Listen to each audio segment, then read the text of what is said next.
Welcome back. I'm Leigh Brown, and you are listening to Crazy Shit in Real Estate, where you have come to tune in to find out things you did not know from people you've never met and find new perspectives. And frankly, I know it's because y'all are kind of like voyeurs, and this is the side of real estate that is far more interesting than HGTV. Welcome to Crazy Shit in Real Estate, a weekly podcast where I walk you through some of the wildest, most unbelievable stories you'll hear from the world of real estate. If you like real estate and you love crazy, this is the podcast for you. And so today I'm super excited to bring y'all a guest from another continent. See, now you are very advanced listeners. You've had a lot of amazing U.S. people, a few Canucks. Let's toss in an Australian into the mix. Actually, I think Rachel beat you to the punch. She might have been my first Australian guest because I don't know that I've interviewed Peter Brewer yet because he probably would talk for 3 hours. So I've actually got a very accomplished author and coach and speaker with me, Rik Rushton. Welcome to the show. Well, thank you so much, Leigh, and I'm much nicer than Peter Brewer is, and more humble as well, clearly. Only joking. Peter's a great guy. Thanks for the opportunity. So tell my listeners a little bit about what you do in and around real estate, who you are. Give them the nickel tour of Rik's life. Well, very quickly, I entered real estate way back when in late 1989, which was a marketplace that was really quite interesting. Interest rates in Australia at the time, Leigh, was 17.75%. The lucky sellers were on a 3.75% ceiling that the government had set. The marketplace had come back about 20%. So if you bought a home in 1988 for $100,000, it was now worth $80,000 in my marketplace. That was the best market I'd ever seen. I came in with lots of energy and just a real desire to help people. And I sold lots in my first 6 to 12 months. I sold plenty. I sold heaps. I sold my car. I sold some furniture. I absolutely sucked at it. And so luckily I had a real estate broker, Rohn principal, who said these powerful words to me. I don't think your current results are a true reflection of your potential and your skill set. Huh. So I want to help you with an educational plan, not a motivational plan, he said, because motivation's a bit like a warm bath. Eventually it goes cold. I want to show you how to turn on the hot tap to give you more opportunities to connect with people because, people like you, people engage with you. They just don't think you've got the skill set to help them make their next move. So I want to help you with that. And so that started me on this journey in 1990 into personal development. And it's one I'll continue to do till I get the tap on the shoulder from the big man above. And I will continue to seek new ideas and find the next best idea that's going to help myself selfishly, but my community more importantly. And, I'm just on that search. So I went into real estate with great intent, but not great skill set. So luckily I was upskilled pretty quickly. My results started to sort of turn. By 1993, I was in a leadership position. By 1998, I bought the company. We sold that company in 2016, Leigh, after going through every sector. I've got to tell you, any broker owner, any salesperson, any rental manager, anyone listening to this who's been, whatever stage you're at in your career, trust me, I'm going to say arrogantly, I've been there. Like I know what it's like to have a lot more week left at the end of the money coming in. It's a challenging business, but if you find the love of a good woman and you wake up with gratitude and what you're thankful for, FORU, thinking about those particular things, that's all I've done for my 30-year real estate journey. And it's led me to where I am today. And I get the great fortune of, hanging out with some really cool people, speaking with some really nice people and just helping people make better decisions because it's not the conditions, but our decisions that dictates what this whole thing called, I don't even like to give it a title anymore. It's just and I refuse to play in this new space of saying this is the new norm as we go forward. Heck, I don't want to be a part of that. And I refuse to participate in anything like that. So, I just try and help people make better decisions. Don't let the conditions dictate what's happening in their lives. Just make better decisions and, have a life of abundance because that's what I think we're all really truly here to do. And it's no mistake that we've connected. It's no mistake that we, enjoy each other's company because we're like-minded. And so, that's an easy thing to do. So that's kind of my story pretty quickly. And today I'm, doing a lot more things on Zoom. I'm busier than I've kind of ever been in between airport lounges and conference stages and workshop rooms and board meetings.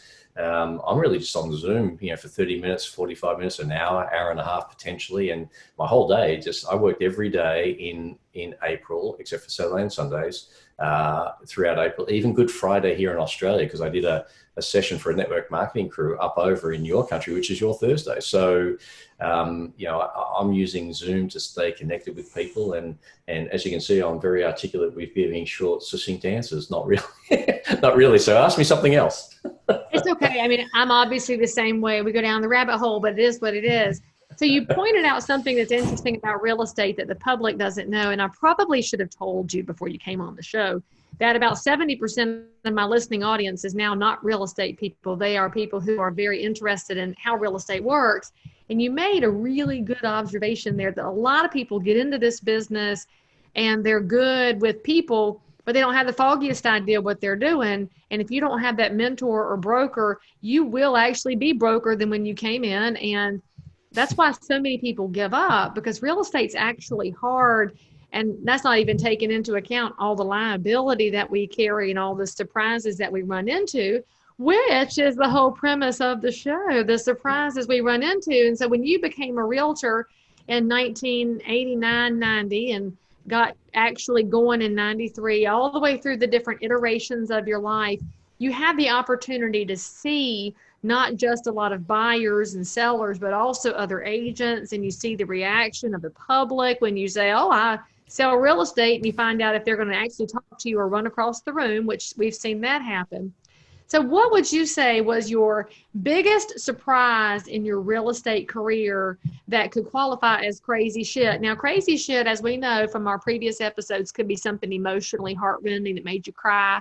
It could be the thing that made you go, what? And it could be anything in between. So I'd love to hear what story you have to tell. Let's pretend we have a cocktail and tell me what you're going to tell me when I ask you what is the crazy shit. Well, the craziest one was I was a long way down the track of selling a home for somebody who I thought was the owner, and did all the research, found out they were not the owner, and that was interesting. Without getting too deep into what year was that, Rick? Because it's obviously pre-internet. Yeah, it was. It was 1992. There you go. It was a case of, and so many red flags, but I'm a trusting person, so I take people at face value. So, I didn't grow up with a suspicious bone in my body, I don't think. If someone I met and they were nice, I'm thinking, well, they're nice. And I remember saying to my broker owner at the time, who was the same man who gave me the advice about, I don't think your results are matching your potential. When I said to him, I said, but she sounded so sincere. He said, well, she can be sincerely wrong. You can be sincerely wrong too.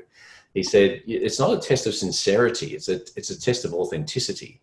So you need to get authentically in there. So that was an interesting one, selling a home 3/4 of the way down. When I knew something was wrong, the first red flag for me, by the way, Leigh, these were one of probably many red flags I wasn't picking up on, was when she wanted the deposit not put into the agent's trust account, and not even into a solicitor or a lawyer's trust account, but she wanted to put into a private account. And that sort of was the red flag. So I was 3/4 of the way down, selling a home very well, I might add, for an owner who was not an owner. She was actually the tenant, paying the owner rent. She was behind on the rent and things of that nature. So that was an interesting one. But, I've had some fun stories like that. I've had some heartbreaking ones too, where, it's, you're going into a home that was to be the final dream home for this family, and they've lost, a mother or a father. I think there's some interesting sort of stories we can have, and some of them are funny, some of them are tragic. All of them involve the one thing, which is everyone still wants to move to a better place. And so, the funniest thing for me, I think, in this business is that you just could not write a script on half this stuff. You would never know the majority of this stuff, which is kind of interesting. And, so I went through a home, Leigh. My funniest one that I can just share with your audience very quickly, it's very G-rated, very, very clean. And I got the call, I've heard that you're a nice guy. You sold for Chris and Tammy White, and they tell me that you're a really nice guy. And, we want you to come out and give us an idea what our house is worth. And I said, okay. I said, can I ask what's prompted the move? Where are you moving to? Oh, we might not yet. We're just getting a feel for the market. It's real, very, very surface level stuff.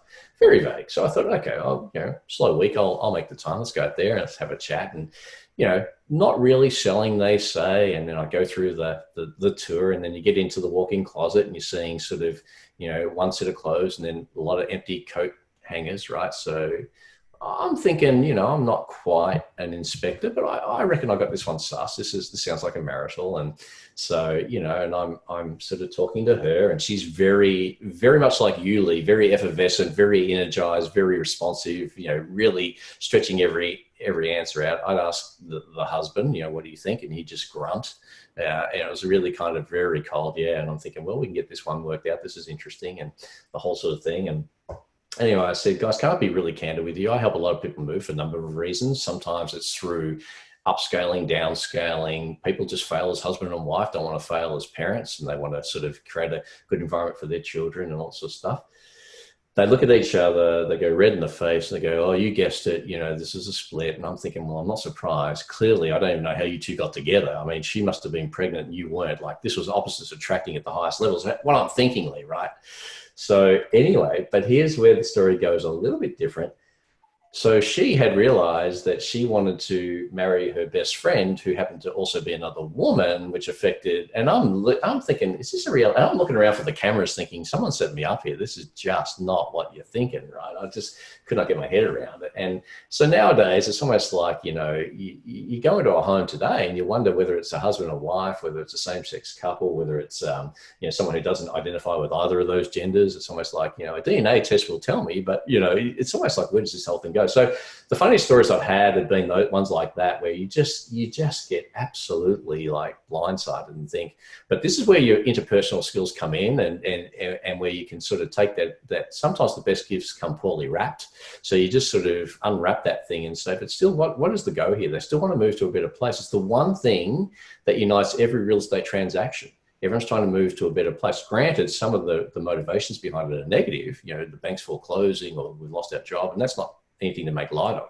But we've still got to help them move to a better place. So my focus has always been that. So if you go into the marketplace with that headspace, nothing can really shock you from left field. But that was probably the one that made the most impact on me, where, because, you know, I just grew up thinking love was love between a man and a woman. I didn't think anything different. I didn't even know anything about it realistically. And I just thought 𝙑𝙀𝘼𝘏 was like theatrical, right? So I didn't really even understand that sort of stuff. So it was interesting to sort of, you know, things change over time, and you realize that as realtors, we've probably been at the cutting edge for almost every societal change or upheaval, because when you're in that house, you kind of have to roll with it and not get ruffled if you want the business. And realtors pretty much always want the business. And so you're like, all right, well, that's the situation. All right, then let's go back over here to the real estate side of things and talk about pricing and timing and showings and get you to your next better place, which means realtors probably should run the world, because we can tell a lot of what's going on, but we don't let it distract us all the time. And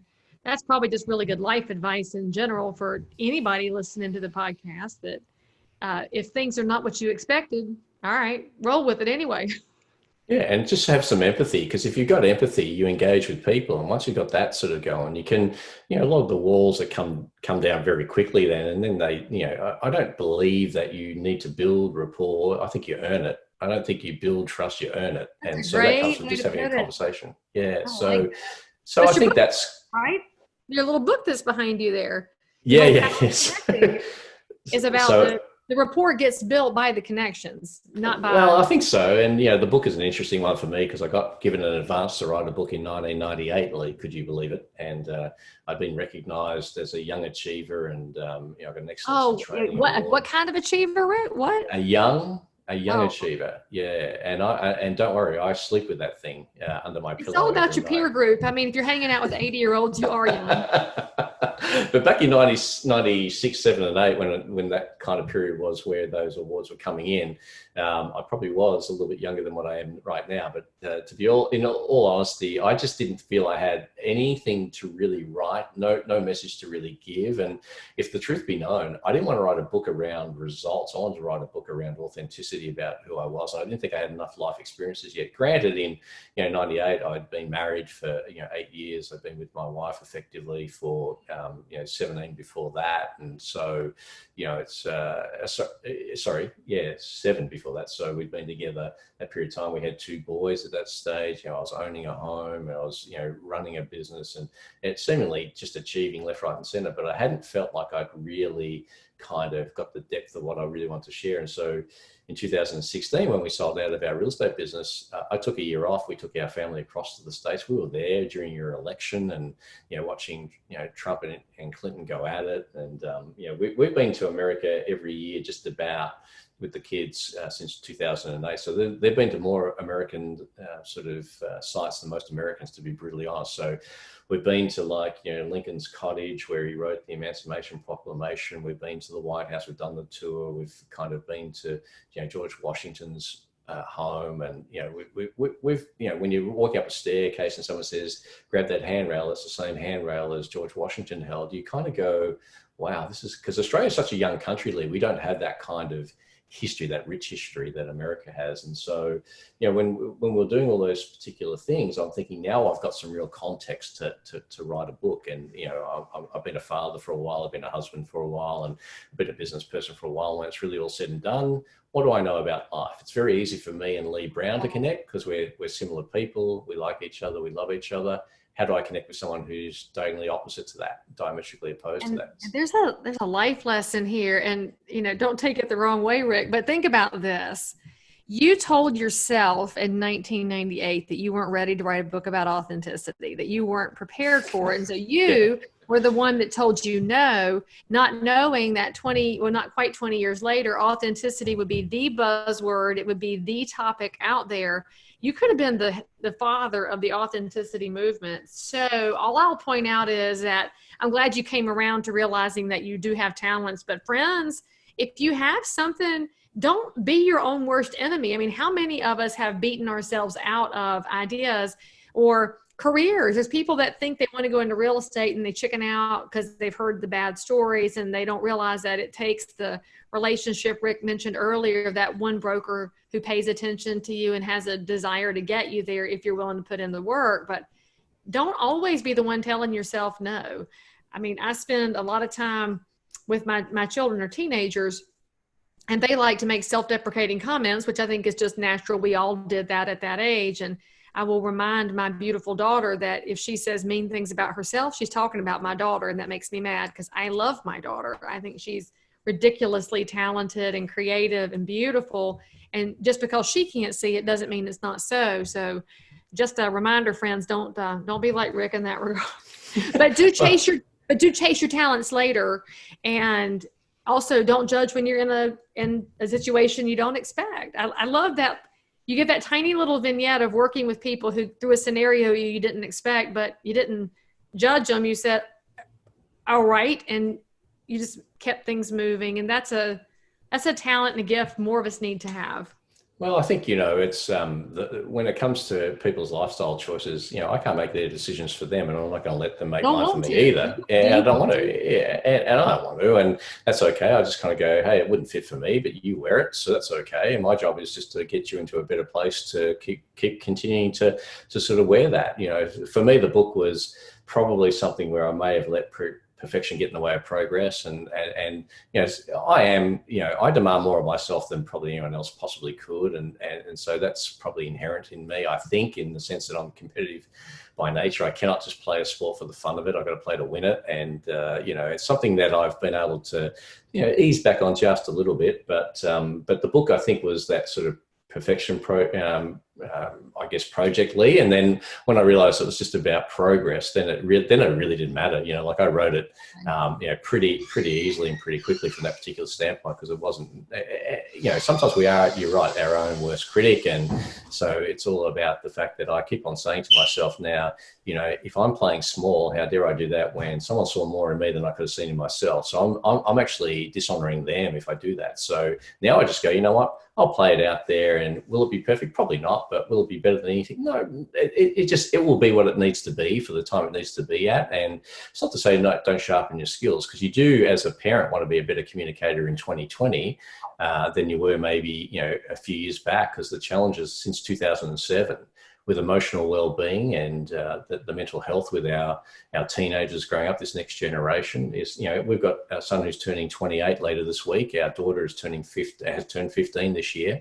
So the gap between them and our middle son is quite big, and they weren't even born onto the same planet. You know, so I say to our daughter, don't let someone's highly edited social media feed make you feel bad about your unedited life. How dare you let them do that? That's, you know, the most important conversation you're going to have is the ones you have to yourself, by yourself, when no one else is listening. So make sure that you see what we see. We see this young, dynamic, beautiful woman who is, you know, growing up so fast. I still always see her as, you know, our little baby girl, but, and, you know, with our sons, I just sort of say to them, you know, they're in loving relationships and they've been in them for a long time now. And we say, you know, as much as you love Jess and Jess loves you, Chris, never lose sight of this fact. No one's going to love you as much as your mother and I loved you the minute we laid eyes on you, the moment you were born. And we were with you when you went through all the challenges of teething and when you were sick. And when, you know, we've been there all the way through, and Jess's parents would share the same thing. So just remember that there's so many things out there that are going to give you some insights around. So I think today, Leigh, the most important conversations we can have is the ones that we're having with our next generation, and making sure that we give them strong roots and foundations to go out there and have a crack at the game of life, but never lose sight of the fact that, you know, it's never as good as people tell them it is, and it's never as bad as they think it might be either. Somewhere in between there's the reality. And I think our job is to help them tune to that reality to a degree. It is, and to not give away your power to people who don't deserve to have it, which that's where you have to have that diet of social media, because random people on social media will take all your energy and all your power away if you allow them to. So this goes back to, if you're watching this podcast and you saw Rik's podcast, we've obviously been on on each show. So go watch his or come watch this one, whatever your order is. We talk about the fact that everything that comes out of you is what you put into you. So help your loved ones see that too. Yeah, absolutely. All right. Well, Rik, you got to tell our people how they can get a copy of one of your books, which they've seen nicely positioned behind you. And how else can they reach out to you if they want inspiration or information about you speaking and your coaching and all that fun stuff? So the easiest way to get me is just myname.com. It's RIKRUSHTON. Rik@rikrushton.com is my email address. RikRushton.com is just how you get to my page. It's not Rik with a C, although I think we redirected there. It's not short for Richard. I don't know why. 20 years of therapy never sorted it out for me, so don't even give that any more thought to our listening audience. But on there is access to the book and to a TED Talk and, you know, a whole heap of other things that I've been able to achieve over the journey. There's a lot of free stuff there as well. You know, 101 ways to say your child is great. That would be a good thing for our listening audience to download, especially in these challenging times. And so they can get the book on Audible if they want to listen to it, which is just on Amazon. It's called The Power of Connection.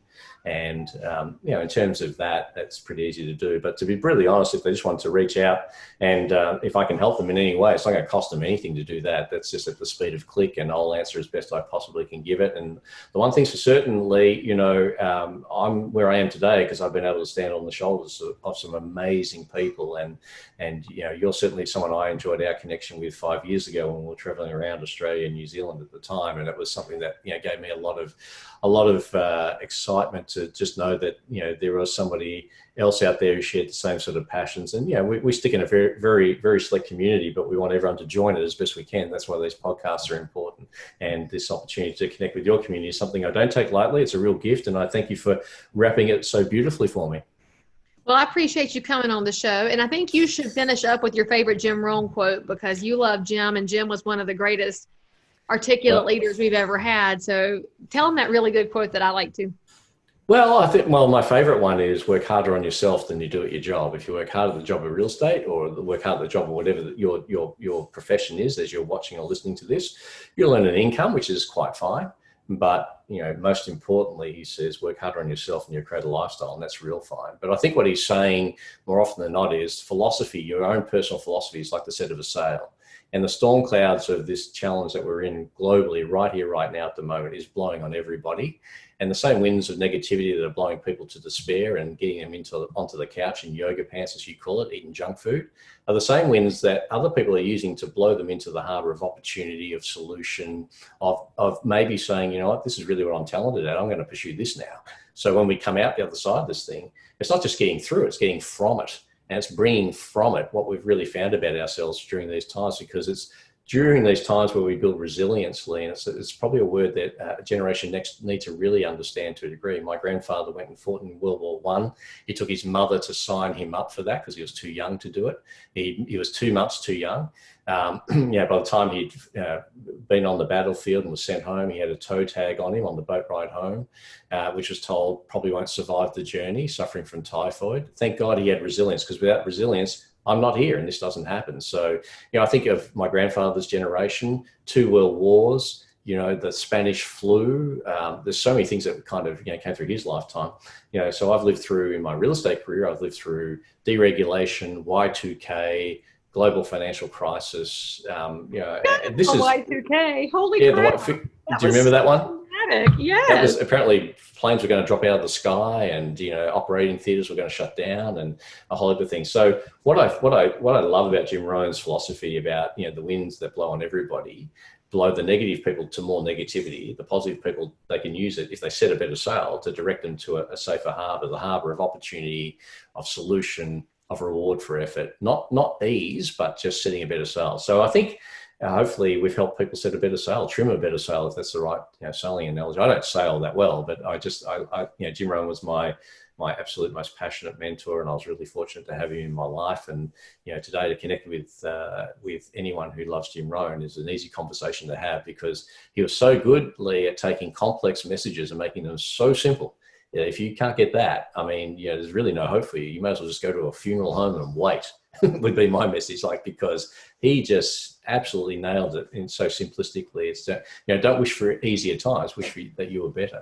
Don't wish for more opportunities. Wish for more skills to create those sort of scenarios. So there's so many great quotes that you could get from Jim Rohn, ROHN. Just Google Jim Rohn and the quotes of Jim Rohn, and you could do far worse than spend a day or so in isolation, just really brainstorming all those quotes from Jim Rohn, because they are life-changing. He certainly changed my life. One of many mentors, but one of the better ones, as you have too. And I don't say that to impress you, because we're on the podcast with you. It was really quite interesting that when we tried to sort of think about who's the best leader we can get in the space that we tend to come from, both Peter and I have come from, and we've had some pretty iconic real estate people over the journey, and many of them are happy to come back on. But we really want to connect with you because we know you're somebody who is not going to let the conditions make your decisions. You do have the ability, in between the stimulus of this thing called COVID-19 and your response, you're going to fill that gap with smart thinking, and you're going to do it with clear thinking. And it's not about positive or negative.